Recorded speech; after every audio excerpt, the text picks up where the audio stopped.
From Santa Barbara, California, the Timeless Voyager series, where the knowledge is timeless and you are the Voyager. Interviews with leading-edge authors and speakers, psychic phenomena and the unexplained, UFOs, extraterrestrial encounters, government cover-ups, alternative healthcare, new technologies. Fasten your cosmic seatbelts and join me, your host, Bruce Stephen Holmes, the Timeless Voyager.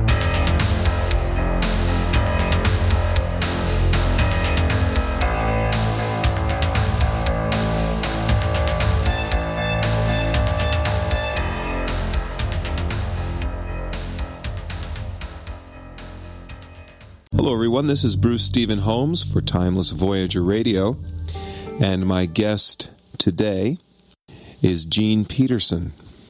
Now, she is an author and a telepathic communicator, Galactic Times. She has also written a book entitled Oneness Remembered. She communicates with higher frequency beings, and we'll let her explain that. Welcome to the show, Jean. Thank you. It's my pleasure. I started out by saying you communicate with higher frequency beings. What does that mean? It means that we are in a big creation, and that intelligent life doesn't only exist on Earth, but with the human limitations of the five senses, that we are not able to always perceive life beyond our third dimension. But there is a way to communicate with beings from other dimensions through telepathic communication one way. Sometimes those who live on other planets or in other dimensions visit our world and what we know as spacecraft, and have the ability to lower their vibration to where we can perceive them, where we can see them and speak with them one-on-one when they come to our planet. And so through choices made before projecting my consciousness into the present physical form and in third dimension, I made some commitments with my friends in other places to be a bridge, if you will, between Homo sapien and extraterrestrial and higher frequency beings through telepathic communication, through writing and speaking for them through what we call telepathic communication, sometimes channeling, from their perspective of being higher, more evolved than we are presently on Earth, to help us to ourselves grow into greater understanding of our cosmic citizenship. Now, you used the term channeling for a moment. It's my understanding, and I think the first time that I heard this, I was kind of surprised. It's my understanding that there is quite a difference between channeling and telepathic communication, and perhaps if there is, you could explain that to our listeners. I think, Bruce, from what my understanding is and my experience with this, is that as human beings, we all have the ability to speak telepathically with other life forms, and in a sense, with all of creation, which was given and seeded into our consciousness from the first breath of life given by the Creator, so to speak. It is our focus, or how we attune to these abilities, that there are slight variations within the labels that we put on these processes. The human brain acts as not a generator of thought, but actually as a receptor that brings thought into this dimension from other parts of ourselves and from other parts of creation. So the telepathic communication is, whether it be called telepathic communication or channeling, I think the process is very, very, very similar from what I can gather from speaking with the beings and with working with people. It's simply how you choose to use it, in what way you choose to channel that information into third dimension, how to use it. But the human brain works very much the same way in everyone. All right, so your comment on what I'm going to say next. I have heard that higher beings, the very high beings, will not communicate through channeling with a trance channel, but rather prefer telepathic communication. Is that something that you... With the beings that I work with, that is not factual. They have guidelines that they use with all Earth people whom they communicate with and through. Certain levels of development within the human being, within that consciousness, within the willingness to work with them. But how the individual has chosen to bring that through is individual choice. And that would not be the criteria that they would use to determine if they would speak through someone or not, whether it was trance or whether it was conscious voice channeling, et cetera, et cetera. There would be other criteria that they would use. Okay, then finally, let's find out from you, what would you consider yours to be? Are you conscious or are you trance? It's a light trance. I am not in a complete trance. My agreement, I have done that in previous incarnations, but my agreement with these beings before incarnating this time was to be this bridge between, as I've explained earlier, but also to be one of those who explore telepathic abilities as everyone had in the beginning of our evolution on this planet. It is time to begin to use those abilities again, because the moment we put an experience or a thought into words, and verbalize it, it changes the experience. The telepathic communication is the clearest form of communication. And we once knew how to do that, and we are beginning to remember how to do that. And I was to be one of those that remember and explore this and then share the way with others, so that they too may regain that ability. And that also was an agreement that we made before this incarnation, and I have worked with the soul, which was Jesus, and in the higher frequencies, another name is Sananda that we use now, and on Earth he had many names that he is known by, but have worked with the program and his working with Earth people and helping them to evolve into higher consciousness, like he showed the way through his lifetime as Jesus to ascend the third dimensional plane, and in working to share that with everyone here for eons now. And so this book we had agreed to do, and then when I remembered at a certain point in this lifetime, then he began dictating the book, and I published it, et cetera, et cetera. You come from West Virginia, which is the Bible Belt, Southern Baptist Church. Tell us a little bit about how this began with you and how the people that you are certainly part of respond to this ability of yours now. Yes, well, everything is chosen, of course, our families and before incarnating, and a certain things that we want to do here to evolve, to grow, to experience before incarnating. And so incarnating into the Bible Belt area, into the parents and the family, gave me a good grounding in Bible, in reading, studying, Sunday school, church traditions. And because one of the things that I had talked with Sananda about before coming here was to attempt to lead those who are fundamentalist Christians, shall we say, into a greater understanding of what it is he wanted to teach at the time he was Jesus. For instance, he took the law of Moses and expanded on that, used that as the foundation, but began to teach in that lifetime as Jesus about love for all life, not just for a family or a tribe, but the universality, the totality of man on the planet, to love all life, and to begin to accept people as they are. And so with that kind of background, then through certain stages of my life, choices, then began to remember a guide that I had until I was 11 years old, which I could see third dimensionally, which I could speak with third dimensionally, that he was a higher frequency being. He had great light around him, that Earth people did not have that amount of light. Great wisdom, taught me many things. And then at 11 years old, I was taken aboard a spacecraft And the memory of him was, they created temporary amnesia, but the lessons that he had taught had remained, so that I could immerse myself totally into third-dimensional life, at some point reawaken and remember him, remember the lessons, remember the agreements with Sananda and the other brothers from the higher frequencies, and the job I was to do. Let me interrupt you for 1 second, Jean. What I wanted to do was back up for a moment. I know you've told the story so many times that it makes perfect sense to you, but I wanted to see if we can restructure this for a second, because I'm not sure that it came across clear. You're talking about temporary amnesia. What you're really saying is that you had this ongoing relationship for quite a while as a child, and then it was stricken from your memory? That's correct.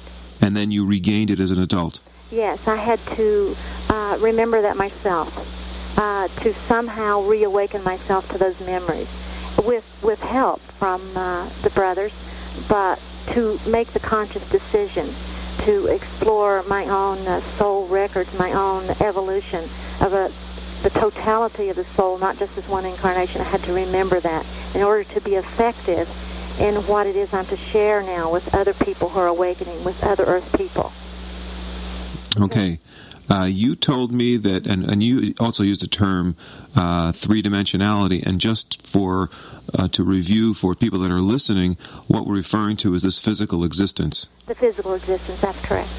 You met this original space being as about 3 years old, I think you told me? That's my first memory. I realized there were some other occurrences before that, but that's when I remember seeing him.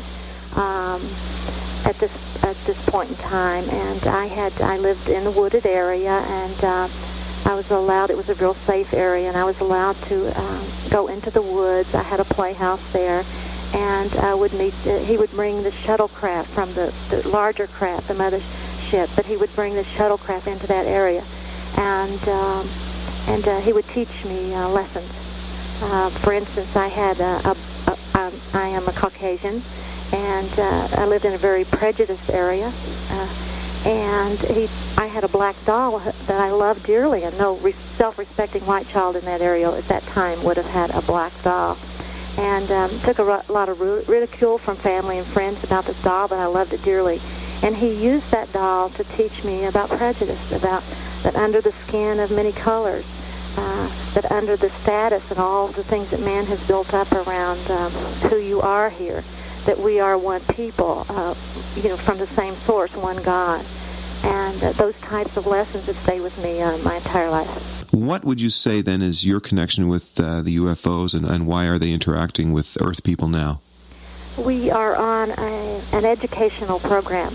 It is time in our evolution to move into a greater consciousness, into more unlimited beingness. It is time to move beyond the prejudice, the status, into a more of a brotherhood, a cosmic citizenship. We have evolved to that point, which is it is time. And so the beings from other dimensions or other planets have interacted with Earth from its beginning.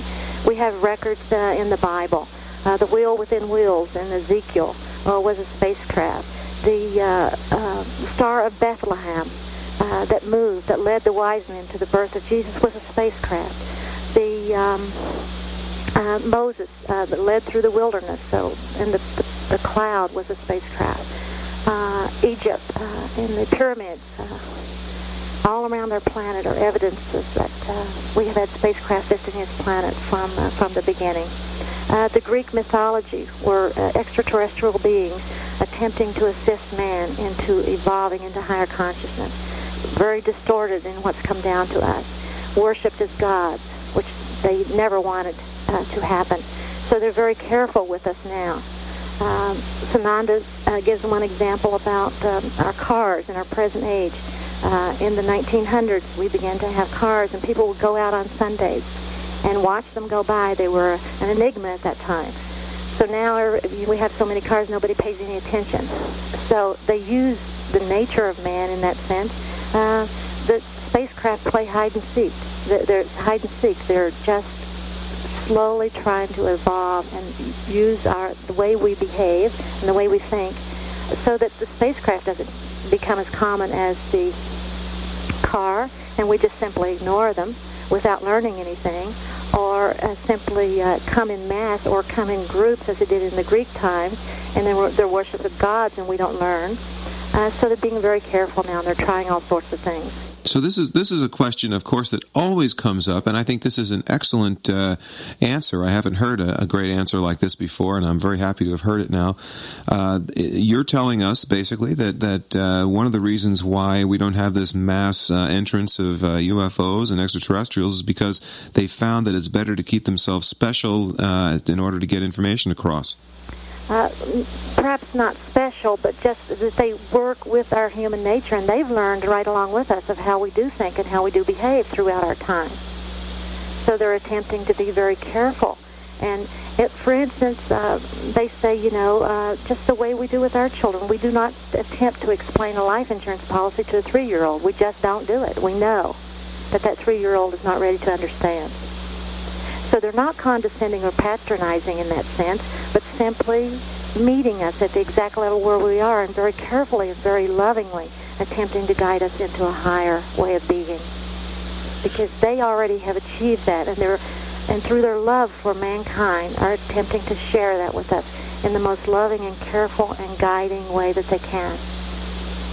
Now we are actually their descendants, so to speak, their relatives, because many of us came and have interacted with these beings since our beginnings here.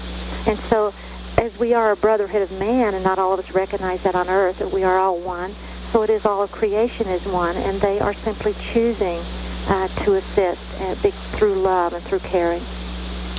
In your book, Oneness Remembered, which is information that has been taken down through your telepathic communication with Lord Sananda,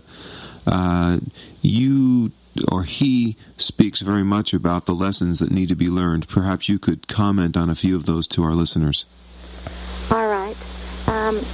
He says if there was one lesson that he could leave within that book, is to begin to understand the brotherhood of man, to begin to understand that we are one creation, to begin to limit when that understanding is, how can you hate someone when that someone is part of you, when that someone is part of the whole totality of creation? How can you send that energy toward a part of yourself when you totally understand that? When you understand the brotherhood of man and the totality of all of creation, then you begin to eliminate the competition on the planet. Then you begin to cooperate with all of creation, with all parts of creation. And you begin to create harmony, and you begin to create peace and brotherhood and love. And it is not, in a sense, that people become not excited about life, or they can't do the things they want in life. But everyone, in equality, can explore the beauty on this planet and the jobs and all that it offers in equality and in cooperation, instead of the competition and the status, et cetera, that we have created here. The brotherhood of man. So once again, here we are talking about UFOs, and really we're still talking about the same story, love your fellow man. And the problem then, I guess, is that when people used to refer to these beings as angelic beings and angels and so on and so forth, now we're referring to them as extraterrestrials. They're the same. They're the same. It's the labels change as our understanding grows. And the spacecraft, and so they had wings, early man, that's the way they could understand it. Now we have rockets and spacecraft of our own, so to speak, so we can accept them more as what they are, as another living, breathing part of creation, a life form that is intelligent, that can communicate, that is our brother, so to speak, although the form may be a different shape or a different frequency. We are still all part of one creation. So now there are, of course, darker forces, but they are not as prevalent, I guess. There are, we live in third dimension, we live in duality, which is light and dark or good and evil, however you want to look at that. In the greater sense, God is good and God is everything. So we have the different labels. We have the different people on Earth who behave differently morally and what they will do. So it is that there are some extraterrestrials that do not have the best interest of man at heart. Your intent guides you toward the extraterrestrials that sort of the same evolvement level that you are, as it does on Earth. If you don't, you choose your companions here, and so it is you choose your companions throughout creation. It's through intent and through your choice of thoughts, which create your experiences, create your actions. Here, it's the same thing throughout all of creation. You choose. Each individual chooses. No one is a victim, in a sense. Let's talk a little bit about this hierarchy, and perhaps for our listeners, what exactly is the Ashtar Command? All right. There were 12 planets in our system, and the one which Earth is in, as it was created in this star system. One at one time was called Maldek, and it evolved to the point similar to where Earth is now, where they developed an energy very similar or the same as nuclear energy that we have today. And that civilization, through choices that were made, actually blew their planet blew it up, the entire planet. It's our asteroid belt. It's the rings around Saturn. It just disintegrated and is floating around in various places. So it is now that Earth is on the brink of that same development. And so the extraterrestrials are, so to speak, even closer, if you will, to our planet at this time. Because at the time Maldek blew themselves up through their choice, it sort of bled into their dimensions. In other words, it affected our whole system of planets and other dimensions, so to speak, within the same space, but higher frequency. So there was at that time, which was early biblical times, we're told, when Maldek blew up, there was decided on the higher levels to form so-called 12 commands, the Ashtar Command being one of the 12, that they would sort of, like our maps, doesn't really exist, but draw lines, so to speak, throughout the cosmos, and there would be 12 commands that would be responsible for overseeing, if you will, for guiding each sector of their chosen space. Ashtar Command is the one that was chosen to work with Earth. And so since that time, it's kind of like an unseen government. There is what is called the spiritual hierarchy, the Ashtar Command being part of that. Masters that have mastered third dimension, that have understand how this dimension works, have evolved beyond it. Take the lifetime of Jesus as an example. They are called ascended masters because they mastered this dimension. They understood how it worked, and they evolved beyond it. Have chosen to create a group called the spiritual hierarchy, which also assists and guides our planet into so all beings on the planet, all mankind can choose to evolve into ascension, such as the life of Jesus. And they work through telepathic communication. They work through many, many, many ways with all Earth beings who will attune to their energy. Now, let's see if I can get this straight then. Basically, we've got two, this is certainly simplifying things. The planet Maldek blew itself up, and that affected everyone in the universe, not just the people on Maldek. It was even had an interdimensional effect. Exactly. And so they agreed at that time that they did not want that to occur again, that it affected them, that they had, so to speak, a kind of say in what was going to occur to them, and that they would, in a loving way, attempt to guide the people who were less evolved, or the beings who were less evolved, and to not duplicating that process with nuclear energy, so to speak. Now, the Ashtar Command then is made up of many different extraterrestrial civilizations that send ambassadors or something to be on the Ashtar Command to work together? Yes, and it's all choice, and some of us have worked in that framework from the beginning of its through choice. So it's almost like a UN peacekeeping group. Absolutely. Absolutely. Now, the reason I brought that up was we have the Ashtar Command, then you started talking about the Ascended Masters. That is different, is that right?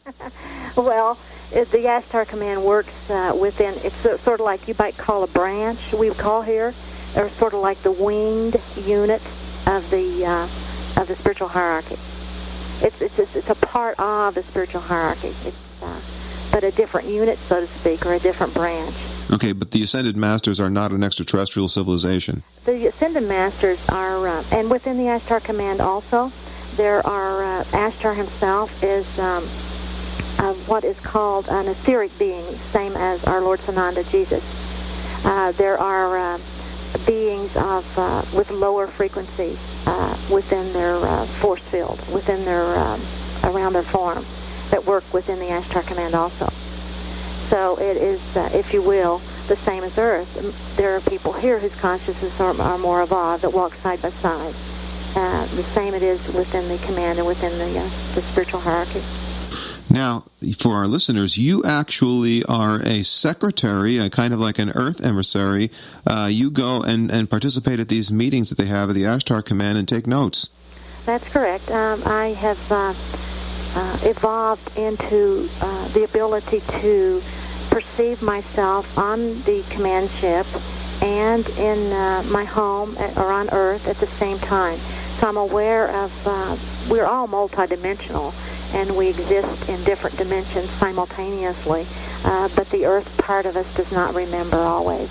And so with a lot of help from the guys upstairs, I call them, and through my own choices, yes, I'm aware of myself in both places, so I can be on the ship in an etheric body, I can be on Earth sitting at my computer and record.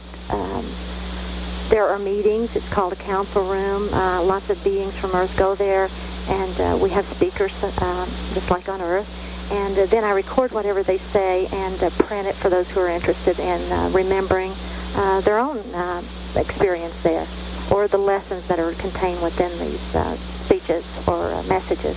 Now, this information then appears in the Galactic Times, is that correct? That's correct. So we're literally being flooded these days with channeled information. People are all making all kinds of claims about who they're speaking to, and lots of people now channel Sananda. They channel everybody you can think of. How can people discern what information is truth and what may not be? Yes, that's true. It is the point in our evolution where we are making these choices to begin to expand our consciousness beyond the five senses. So the channeling that is taking place at this time is one way to begin to reach beyond this dimension, to reach beyond the five senses. So many people are exploring this, and it's a wonderful experience. It's a wonderful, evolving experience. And as we learned when we went to preschool or first grade, and we wanted to write the English language, and, the first A we ever made probably is not as good as, or not as well-formed, should we say, as we evolved into understanding more about what the letters were, and that they made words, and they made paragraphs and chapters, et cetera, et cetera. So it is with the channeling. People are evolving and growing and learning. So we shouldn't judge ourselves too harshly about the level of the education or the messages, et cetera, within this channeling, because it's a process that we're in. We're learning, and we should commend ourselves for the ability to, and for the willingness to explore our consciousness beyond the five senses. Also, at this time, we are beginning to notice that for a long time we have chosen to allow, most of us have chosen to allow others to tell us what to believe, what heaven is, what hell is, what Christianity is, what all religion is, et cetera, et cetera. We would allow a few of us to tell the other of us what to believe and what to be, where we're going, et cetera, et cetera. Now it is time to begin to know this within the self. The channeling is one way to begin to explore our own knowing, not because it's written down somewhere, and not because somebody said it, but to know within ourselves, and to discern all of the channeled information for what it is. It's someone of your brothers of Earth sharing their own experience. And the only way that each individual is ever going to know is to go within the self and have their own experience about this, to have their own knowing. And that's the process and the step that we're in our evolution right now, is to know for ourselves rather than have others tell us what to believe and what to know. So one of the problems then that certainly can come up, I guess, is that we can, if we're not able to discern, we can be fooled, can't we? Yes, and it wouldn't be the first time. We've been in duality on this planet for a long time. The veil that we all have created willingly here and chosen to create between our physical and between the spirit, so to speak, between dimension to dimension, has been in place for a long time. We are slowly beginning to peek through that veil, through the choices we're making, through channeling, for instance, through reading other people's, which leads us to our own understanding and our own knowing. Now, so an important point here is, I guess, the purpose, and certainly religion has been most responsible for telling people to stay away from channeling. I guess it has served a very good purpose in that when people were unable to discern, it was better to keep everyone away from this stuff. Okay, now I'm receiving at this moment from Jesus Ananda that he would address that question. All right, Bruce? Go ahead. I'd be very happy. Just a moment, please.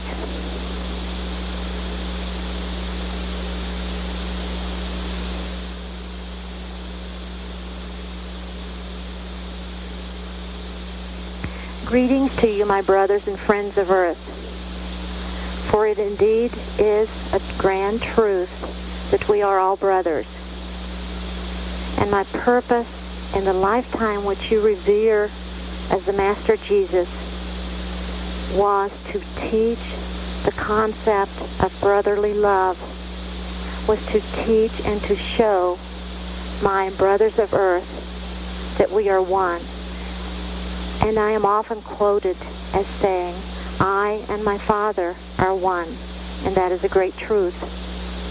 Also, what I meant to convey at that time, which has been eradicated from many of the teachings which have been left on your plane from that which was known as the soul of Jesus, that we are all one, that all of creation is enfolded within the loving arms of that which we call God, Creator, Father, in a unity of brotherly love.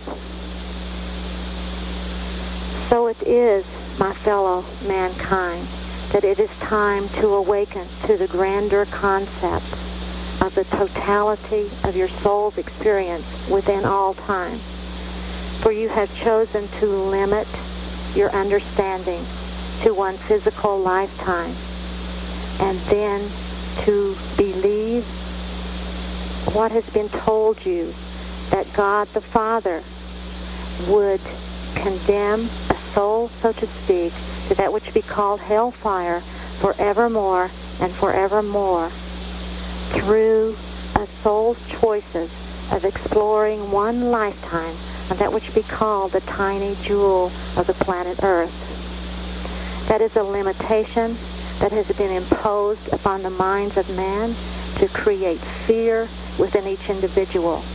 And the so-called religious institutions upon your planet have been those who have guided through individuals of man wishing to hold within their own hands the power of ruling certain peoples who would come to them for such teachings.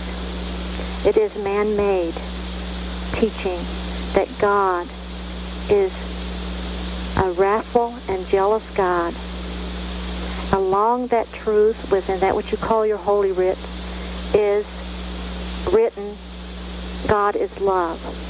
So the duality in which you have existed and which you have chosen, which that be called light and dark, good and evil, is written in that which is called your holy Bible, for you to discern, for you to choose within your individual self that which be the greater truth, the grander truth, that God is love, that God the Father does not condemn a soul to any that which we call hellfire, but allows through free will the evolution of each soul to make his choices throughout eternity. Throughout eternity, my beloved brethren, that you may grow and evolve, experience, and be. For your consciousness, which is breathed into life from that which we call God the Father, gives you eternity to explore life. You may dwell for as long as you choose in your time in the duality of light and dark.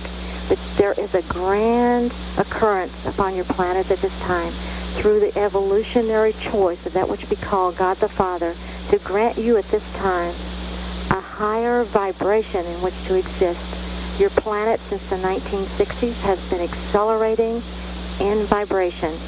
Understand that as the cooling unit, which we call the fan, when it is sitting still and the electrical current is not running through that unit, you may perceive with your third-dimensional eyes the blades, but to plug it in to that which we call electricity, and the blades revolve at such a high vibration that your physical eyes see through the blade.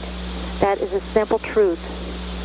So it is, but since the 60s, 1960s, you have been accelerating the vibration of your planet. And many people have been cleansing within the life, have been thinking different thoughts, have been choosing a different way of being. So it is that you are given a gift of love from that which we call the Father, to evolve into higher vibration, to begin to explore the possibility of do unto others as you would have them do unto you, as has been written. To begin to see that which you worship as the Holy Bible for that which it is, written by God and written by man, containing duality, or that which we call light and dark, and to go within the self and know within the self that which be from God and that which be from the mind of man, so that you may stand upright and become God-man, which you were in the beginning here on this planet, the beautiful blue planet called Earth, which is rising into a higher vibration in her own right, through her choice to evolve, to grow, to reproduce, to be able to breathe once again, to be pure.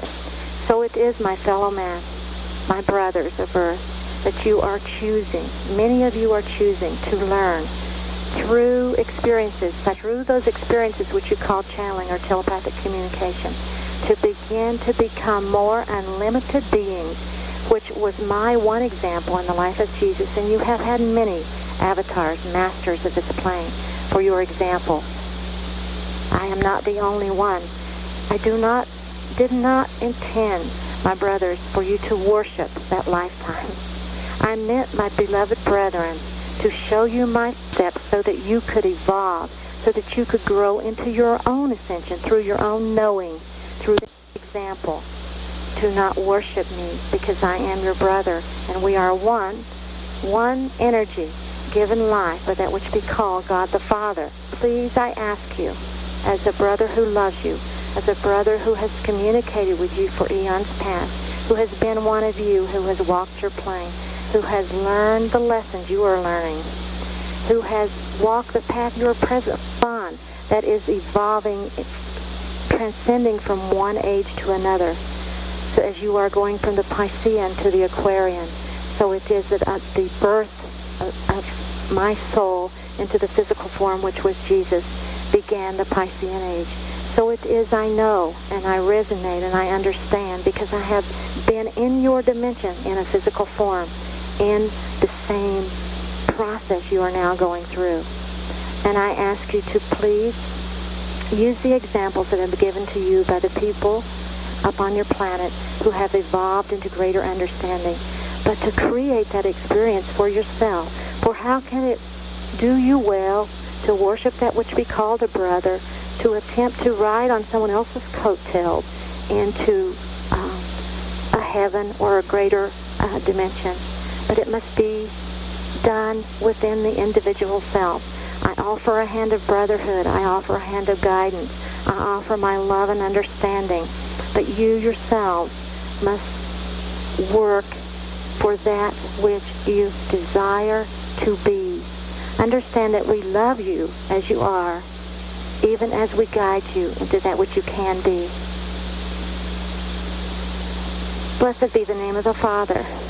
Blessed be the name of the Earth Mother. Blessed be all souls who ever walked upon your plane. For we are in equality, one, walking hand in hand, with that which be called God, with that which be called the totality of all of creation. I love you as a brother. I love you as a friend. I offer that which I know in helpfulness and brotherhood. We are one, and that is so. Adonai, my beloved brethren, I love you truly. To come say benoit. Good day. Thank you very much for that. Thank you. The information is very, very important. Again, I think the most important thing that we're talking about today is the fact that here you are able to telepathically bring through information from Lord Sananda, Jesus the Christ, from the Ashtar Command. You publish it in the Galactic Times, and as a matter of fact, for those of you who are listening, I am going to give out that information so that you too can get in touch with Jean if you would like to, and certainly get the Galactic Times if you would like to. Most importantly here, though, what exactly is occurring then? The Earth is changing. Lord Sananda mentioned that. What is your understanding of this change? There are, as life is eternal, and there are within that eternity different cycles of evolution determined by what we call God or other levels of being. For Earth to evolve in different cycles. So in a sense, there isn't an end of the world, but an end of a cycle and a beginning of a different cycle. And it's happened, in various times. The flood of Noah was a big ending of a cycle, and we begin again. So it is that we are now at the ending of a cycle, and it is time for the vibration to be higher for people who wish to create peace and harmony and balance and brotherhood here on Earth to have that opportunity to create that, because it's time. And those who choose not to evolve into that vibration will not be the end, but simply a new beginning for them in a different, perhaps on a different planet or a different dimension, which will be vibrating to third frequency or third-dimensional frequency. So it's a matter of choice, but it is the ending of the cycle. The Earth is changing. The Earth herself wishes to create balance and harmony and peace within herself, to be able to breathe again without the plastic, without the pollution, to be able to reproduce herself, and as she did in the beginning, to reproduce herself through her cycles. And so the Earth is moving into a different frequency, and so it is that many of man have chosen to move with her into the higher frequency. So you're saying, and I want to make this clear, you are saying that the Earth is changing frequency. That means it will be, I guess, at a higher vibration, less gross than it is now, and we as human beings have to choose to make that frequency change also, or we won't be able to live here. That's exactly right. That's exactly true. And everyone here is making choice by each thought and each action, each day. So when we... On the new Earth, so to speak, in the higher frequencies, there will not be a competition. There will not be status. There will be equality and brotherhood. And so the people that are still in that vibration, still want to work with that vibration, will not be able to stand that vibration. Their forms will not be able to exist there, and they will naturally evolve to the vibration which they match. Let me ask you a question. Why do people travel towards high vortex points, for example, the pyramids of Egypt or the Yucatan or Mount Shasta? All right. From what the Brotherhood tell us, there is a web of energy around this planet called oftentimes the grid system, which nurtures this planet, which feeds this planet, which allows it to move in its orbit in the spaceship that we are, which sustains life force. So it's a web of energy. At various times, there have been vortex areas established. For instance, Sananda says that that's a truth in the Bible when he prayed in the Garden of Gethsemane. And I don't know that we know exactly where it is, but probably people do. But when he prayed there before the crucifixion, there was a vortex of energy established at that time through the choice of himself working with the spiritual hierarchy at that time. A certain vortex of energy that still exists today. It contains so-called encoded information that people that are in this can feel it, can resonate with it, can learn and experience that energy. So it is that Giza was used by the Space Brotherhood for communication with Earth people at one time. It was a great radio transmitter and receiver, so to speak, in ancient times. So that energy still exists at a certain point in various areas, Mount Shasta, et cetera, et cetera. And people can go there, and it's a kind of unseen, unwritten, encoded transmissions, information, records information from our beginning of our planet here and how we've evolved, all kinds of information that people can go and feel and know and can assist their own energy form around their own bodies into evolving into the higher vibration through experiencing these. You do not have to go physical form. You can tune into these vortex areas through sending your consciousness there and receive the same information or the same energy connection, so to speak. What do you think is going to follow this present new age of thought into the next millennium? Where do you think we're going to? I think we're having the opportunity to develop what's called in the Bible the 1,000 years of peace. And we just keep on evolving and growing and understanding and creating what we've spoken about earlier, the peace, the harmony, the cooperation, the brotherhood, but still having the opportunity to create what we have here on Earth. If you want to be an artist or you want to be a radio interviewer or whatever it is that you choose to experience here, but to create that in harmony both with the planet and all other beings and all other life here. That is the plan for the next millennia. Do people, we're talking about moving into this higher frequency. I don't know how to put this, but is it possible that we won't even recognize the change? It's entirely possible that that it's not going to come as suddenly as people may think. We are creating that right now through people like ourselves who are willing to explore other possibilities than work and sleep and being born and death. To explore other possibilities. We are creating that new age now. We are beginning to live. It's not suddenly like we come up to a red light and you stop, and you're in the new age. We evolve slowly into it as we create each thought, each action, each day. We move into it slowly. I do believe that there will be, and I'm told that there will be a certain change point time when it will be readily understood and felt that the frequency will at one point, there will be a big jump and everyone will know. The scenario in the Bible of the ascension, one will be left in the field and one will be taken, et cetera, et cetera. That was how it was explained at that time. There will be a time when that occurs. So it's not just through attrition, namely people not coming back, but there will be a major shift. Yes, I still believe that's true. If you had one thing you'd like to say to our guests before we close, what would you like to say, Jean? Remember the oneness of all creation, and let's all create brotherhood here in peace and harmony. And let's just do it.